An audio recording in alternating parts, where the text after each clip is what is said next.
살아계신 아버지 하나님, 우리를 특별히 사랑하시고 부르셔서 하나님의 자녀로 삼으시고 하나님을 찬양하며 경배 드리는 기쁨과 복을 주셔서 감사합니다.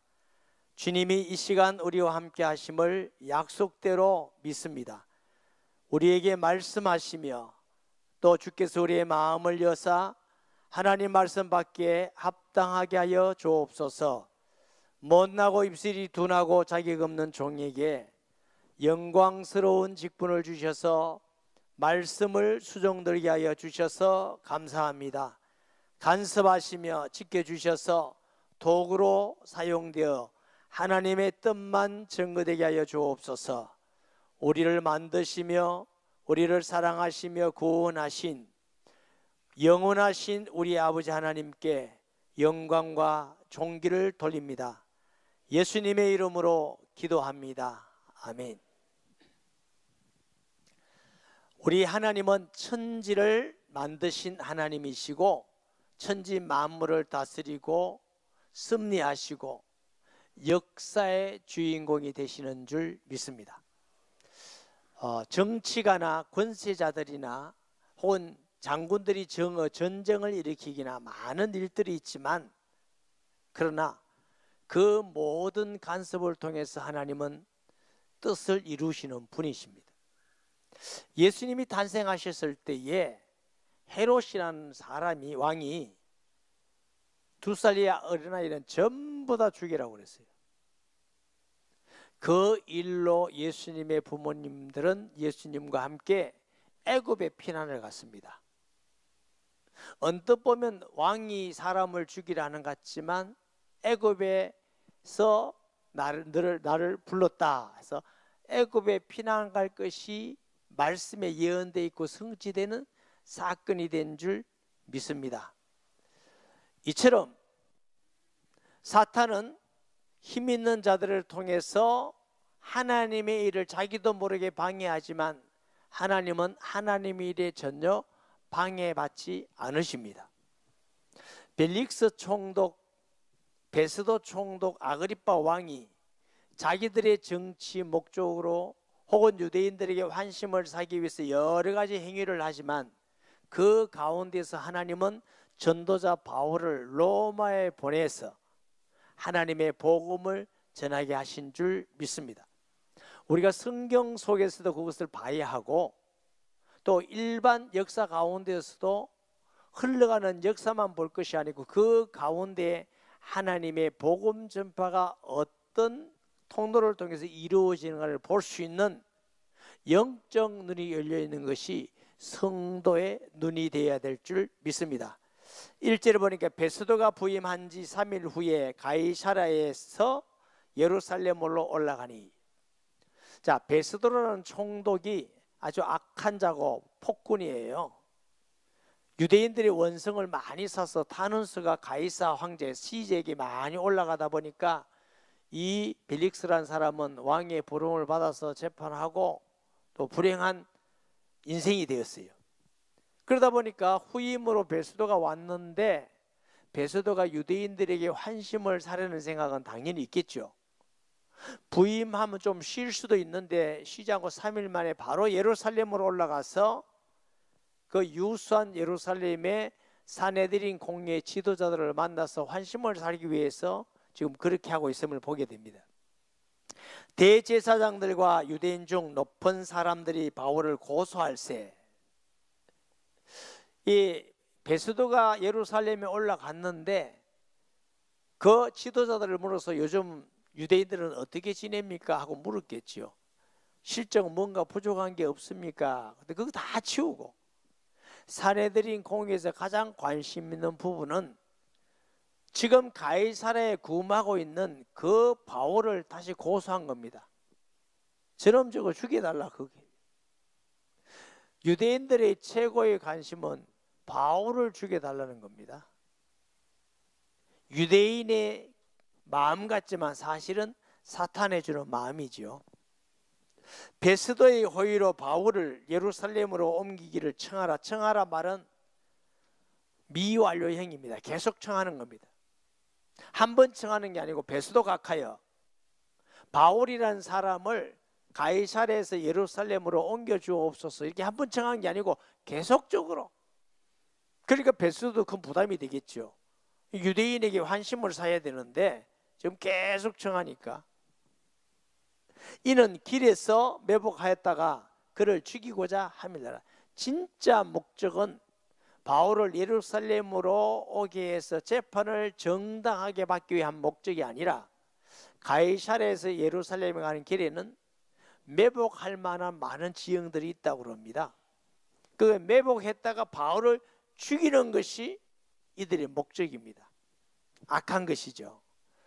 베수도가 대답하여 바울이 가이사랴에 구류된 것과 자기도 멀지 않아 떠나갈 것을 말하고, 자, 벨릭스 총독으로부터 베수도가 바울이라는 죄수는 로마 시민권을 가지고 있다는 것도 전달을 받았을 것이고, 또 유대인들이 별로 죽일 죄목이 없는데 죽이려 하는 것도 알았을 것이고, 그래서 이 베수도가 지금 바울이라는 사람은 거기에 구류돼 있고 나도 얼마 있지 않으면 가이사랴로 가야 됩니다.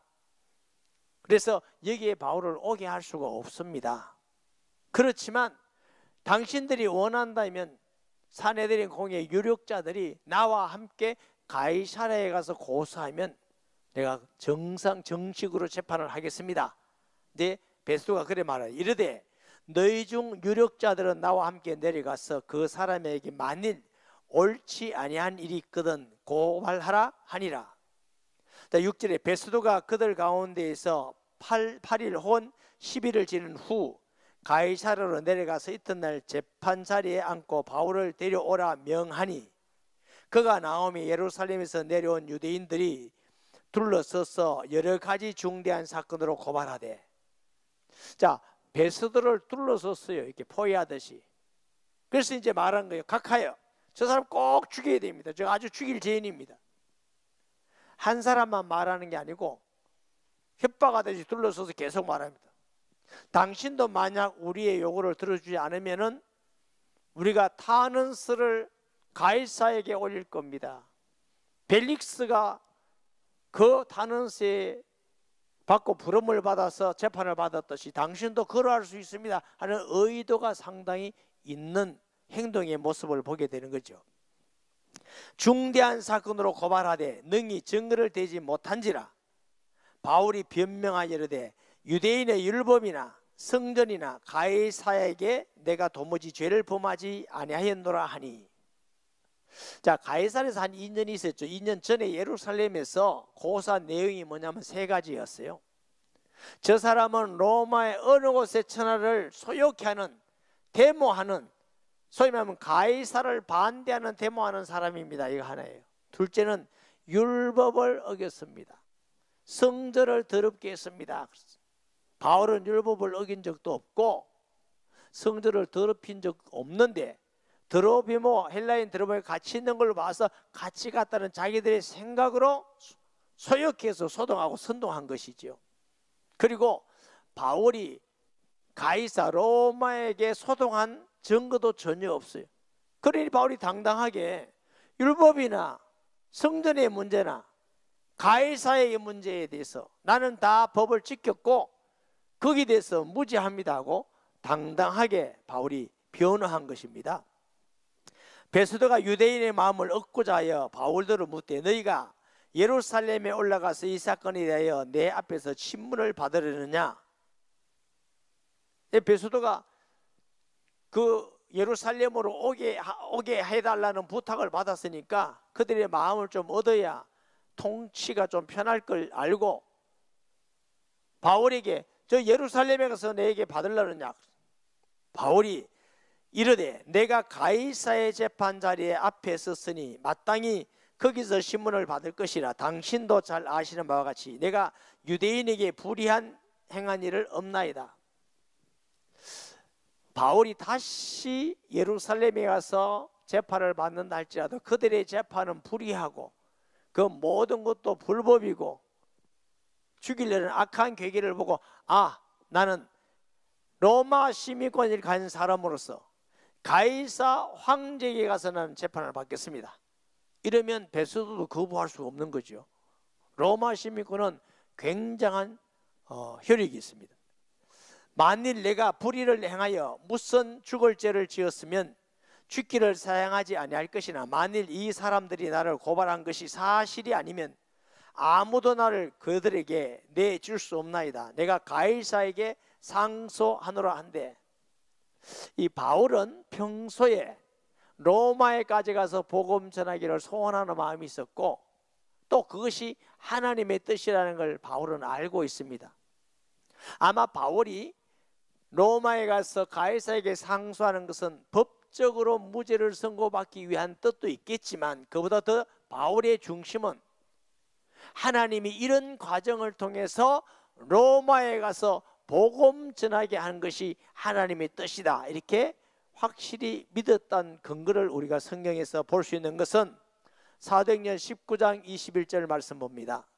이 일이 있은 후에 바울이 마케도니아 아가야를 거쳐 예루살렘 가기로 작정하여 이르되 내가 거기 갔다가 후에 로마도 보아야 하리라 하고, 바울이 로마에 가서도 내가 복음 전하는 소원을 가지고 있습니다.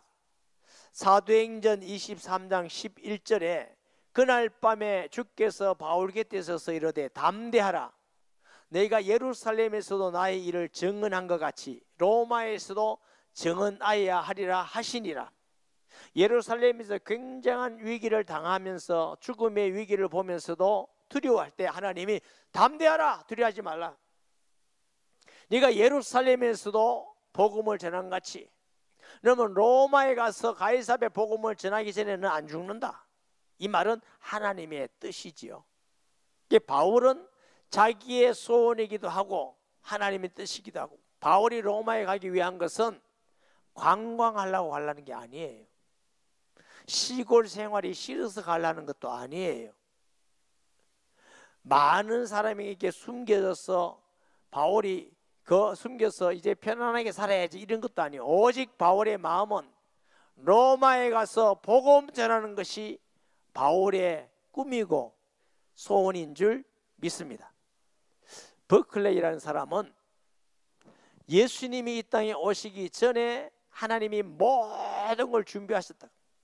언어는 헬라어를 준비하셨고 영적으로는 암흑시대에 빛으로 오셨고, 그러면서 로마의 길은 세계로 통한다 그랬죠. 왜 로마가 세계를 지배하고 세계를 통치하기 위해서 세계를 통하는 길을 만들었느냐? 하나님은 복음을 전 세계에 전하기 위해서 이미 준비하셨다, 이렇게 글을 쓴 것도 있습니다. 사람들은 자기의 목적을 하는 것 같지만 그 모든 것이 하나님의 복음 전파를 위해서 하나님이 하시는 줄 믿습니다. 자, 12절에 베스도가 조금 더 봅니다. 로마서 1장 13절 15절 말씀에 보면은, 형제들아 내가 여러 번 너희에게 가고자 한 것은 너희가 모르기를 원하지 않아. 이는 너희 중에서도 다른 이방인 중에서 열매를 맺게 하면 너희가 누구요? 로마에 편지하기 때문에 너희는 로마에 있는 사람들, 너희에게 가기를 원하였지만 길이 막혔다. 그런데 앞으로 가서 복음 전할 거다.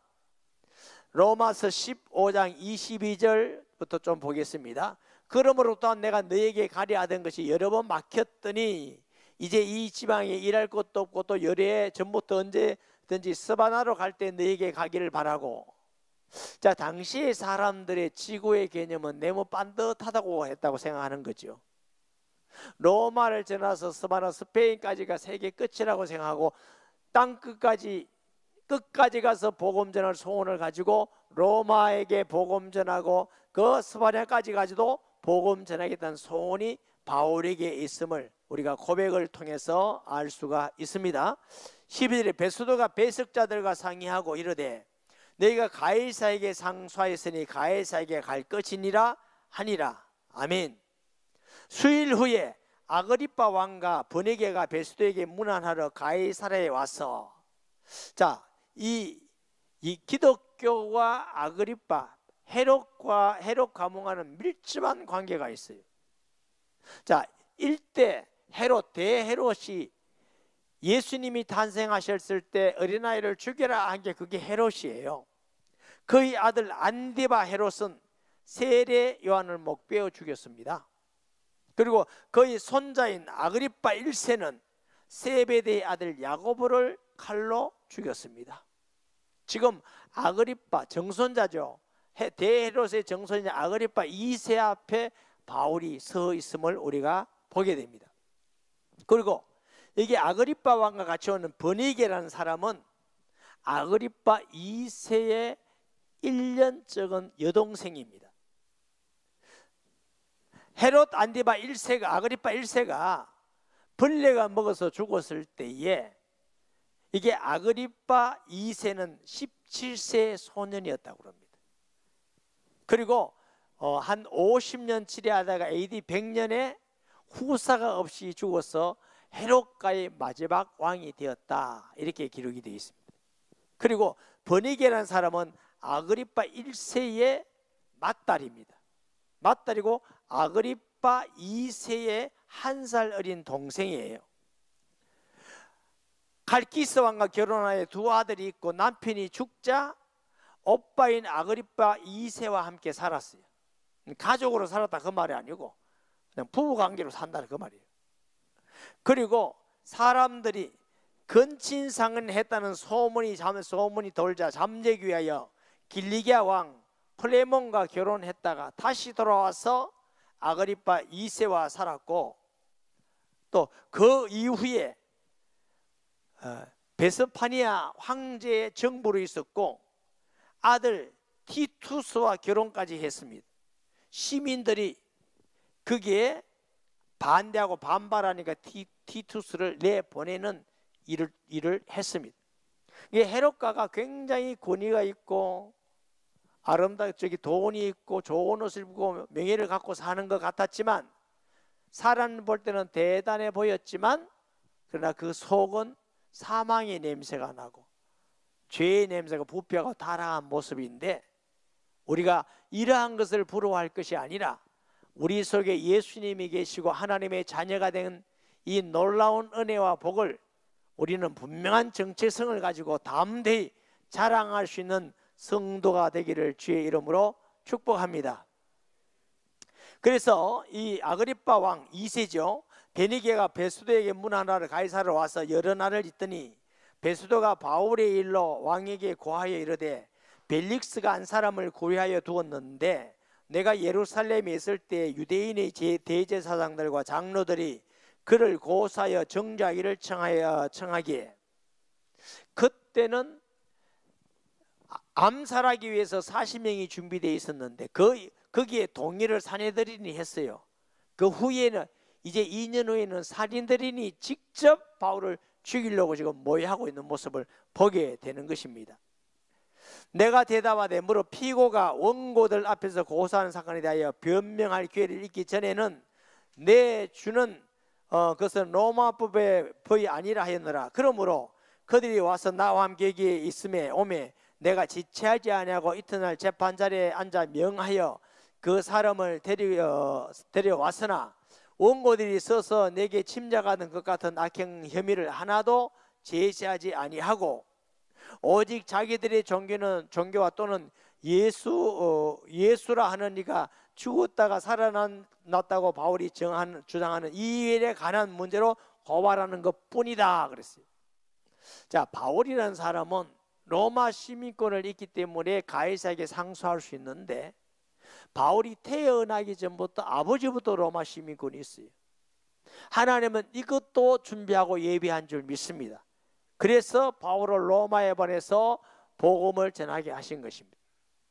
이 베수도가 살펴보니까 율법에 관한 것도 아니고 성전을 더럽혔다는 문제도 아니고, 자세히 알고 보니까 예수라는 사람이 죽었다가 살아났다고 한다고 이 사람을 죽이려고 하는 것입니다.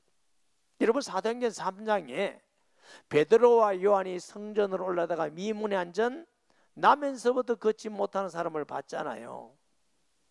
주목하여 보고 내게는 은과 금은 없지만 나세린 예수 이름으로 일어나 걸어라 하니까 일어나 걸었어요. 그런데 이제 유대인이 시비 거는 겁니다. 왜 그렇게 했느냐?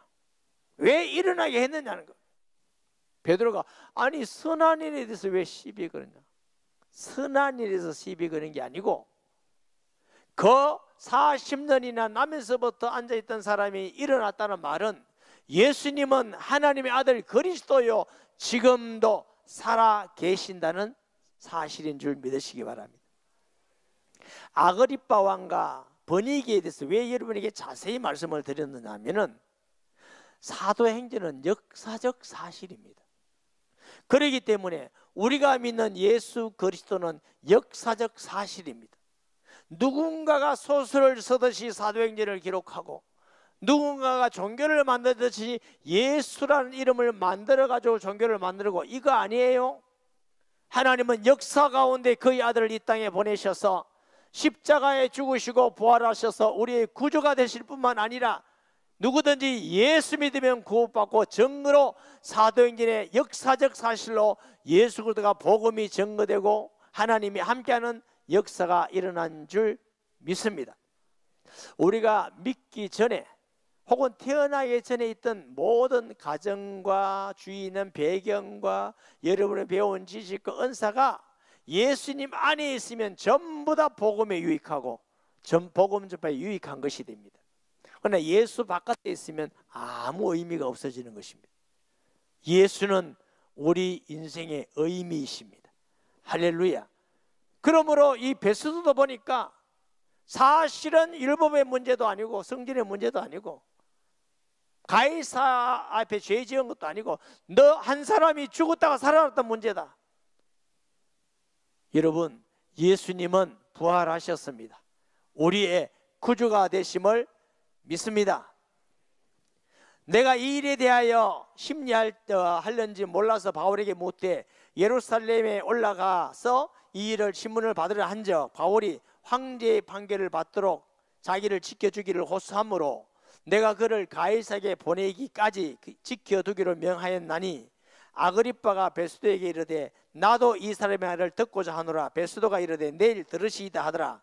이튿날 아그리빠와 버니게가 크게 위험을 갖추고 와서 천부장들과 시중의 높은 사람들과 함께 접견 장소에 들어오고 베스도의 명으로 바울을 데려오니 이제 큰 위험을 가지고 좋은 옷을 가지고 헤롯 대왕도 번쩍거리는 옷을 입고 위험을 하고 사람들이 헤롯에 아부하기를 막 헤롯 대왕 만세 만세 하니까 사람들이 이건 사람의 소리가 아니고 신의 소리다 이러고 하나님이 벌레를 먹여서 충이 먹어 죽었어요.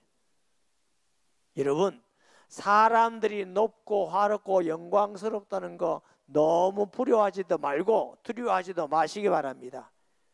하나님은 우리의 아버지이십니다. 우리가 하나님의 자녀된 것이 가장 영광스럽고 가장 축복된 일이고 행복한 일인 줄 믿습니다. 세상에서 좋은 옷을 못 입어도 인정을 못 받아도 자신을 자꾸 드러내고 속에 차있지 않은 사람은요 맨날 남 얘기합니다. 우리 친구 오빠가 국회의원이고 누구가 우리가 뭐가 뭐고 그건 내 속이 별로 없단 말이에요. 자신이 없는 사람이 좋은 가방도 사고 옷도 입고 목사님 또 좋은 가방 사고 옷 입은 사람 이해하시기 바랍니다. 그거 가지고 나는 이런 사람이야 이런 비싼 옷도 입고 좋은 가방 입고 이게 나야. 아닙니다. 하나님 앞에 있는 게 납니다.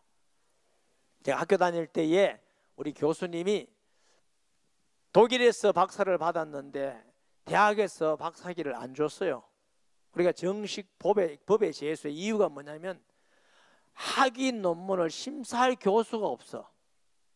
그 논문을 심사할 교수가 없어 우리는 박사 주지 못한다. 이래가지고 법에 가서 성수해서 박사를 받았어요. 세계에서 난리가 났어요. 프랑스 보온대학에서도 교수를 오라고 막 그런데 26개국을 렁텅하게 하셔요. 학교 올 때 보면은 가방 안 들고 와요. 보따리 두 개 크게 들고 와요. 그런데 그 안에는 헬라어, 히브리어, 라틴어, 불어, 그다음 뭐 독일어, 영어, 세계 언어가 다 있어요. 상형 문자 뭐 그런데 강의할 때 통역을 하는 게 아니고 그냥 영어로 했다가 한국말로 했다가 오만 거 다 그냥 그대로 하는 사람이에요. 근데 옷 입고 오는 거 보면은 가죽 잠바도 없고 비누로 잠바 입었어요. 어디 또 찍혔는가 기역자로 찢어졌어. 이게 찢어져 가지고 그걸 또 기웠어. 근데 아무 구김이 없어. 그래서 내가 속으로 와, 저 사람이 뭐 속에 꽉 차 있으니까 뭐 이거 뭐 입어도 안 입어도 뭐 별 차이가 없구나, 뭐 별 차이가 없구나. 여러분, 우리가 하나님의 자녀로 긍지를 가지고 자랑스럽게 가고 정체성이 분명하다면 좀 가난하면 어떡하, 안 알아주면 어때요?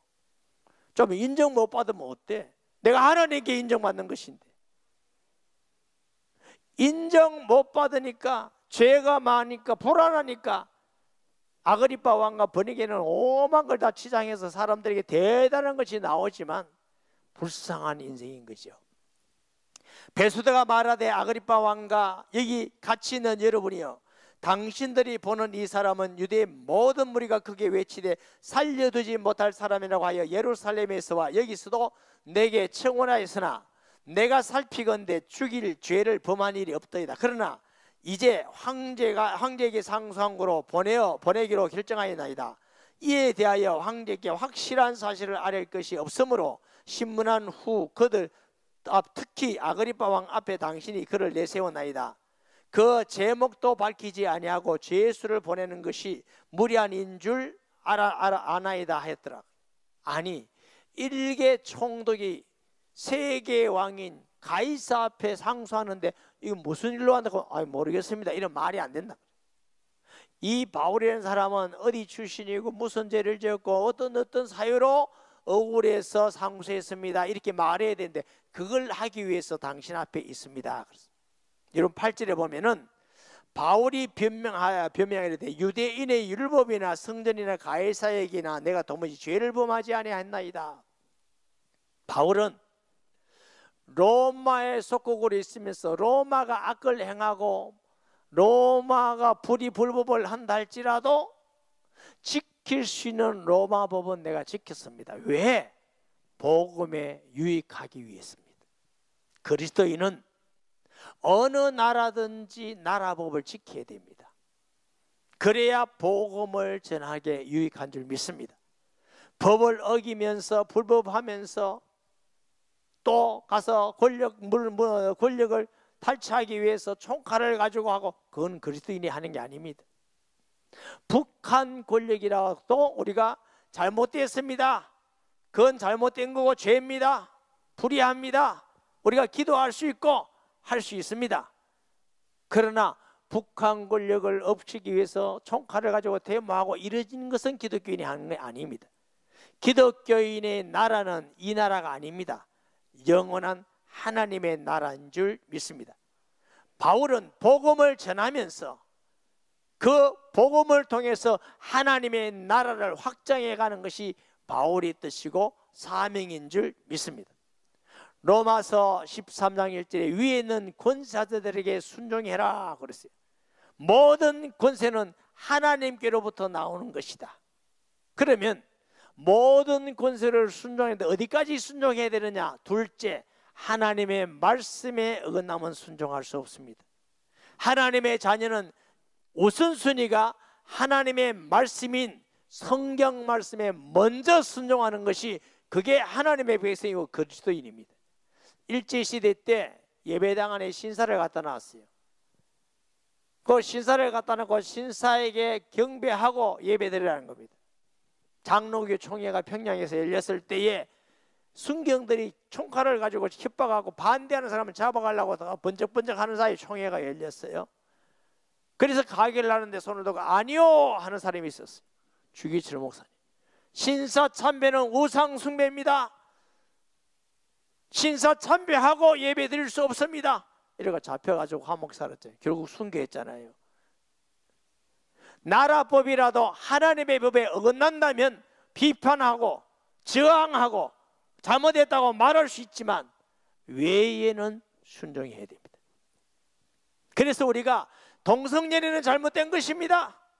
하나님은 남자와 여자를 만나서 가정을 이루게 했습니다. 차별금지법은 틀린 겁니다. 기독교, 불교, 유교, 모슬렘 전부 다 똑같다? 아닙니다. 예수 그리스도를 믿음으로 구원받습니다. 다른 복음은 없습니다. 우리가 말하고 저항하고 당연히 해야죠. 공산주의는 잘못된 것입니다. 하나님이 없다는 건 잘못된 거 우상입니다. 당연히 말해야 되죠.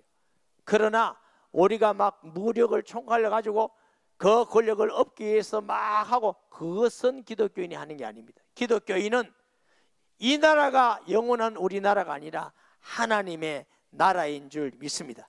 그러므로 바울이 내가 로마의 법을 지켰다, 복음 전하기 위해서, 유익하기 위해서. 할렐루야. 그래서 바울은 그 핍박 가운데, 불법 가운데서도 지킬 수 있는 하나님의 법에만 어긋나지 않으면 지키고, 복음 전한 일에 내가 로마에 가리라. 저와 여러분도 기독교인이 어떤 법을 먼저 지키고 어떤 것은 저항하고 어떤 것은 말해야 되는 것을 분명히 알아서 주님 올 때까지 믿음을 지키고 끝까지 승리하는 성도가 되기를 예수님의 이름으로 축복합니다. 말씀 기억하면서 통성기도합니다. 거룩하시고 살아계신 아버지 하나님, 은혜와 사랑을 감사합니다.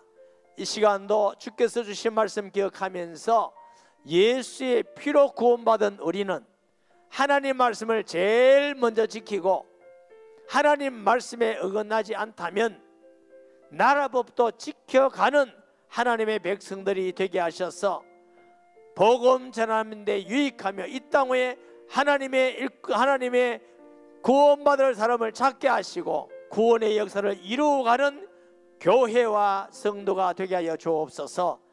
예수님의 이름으로 기도합니다.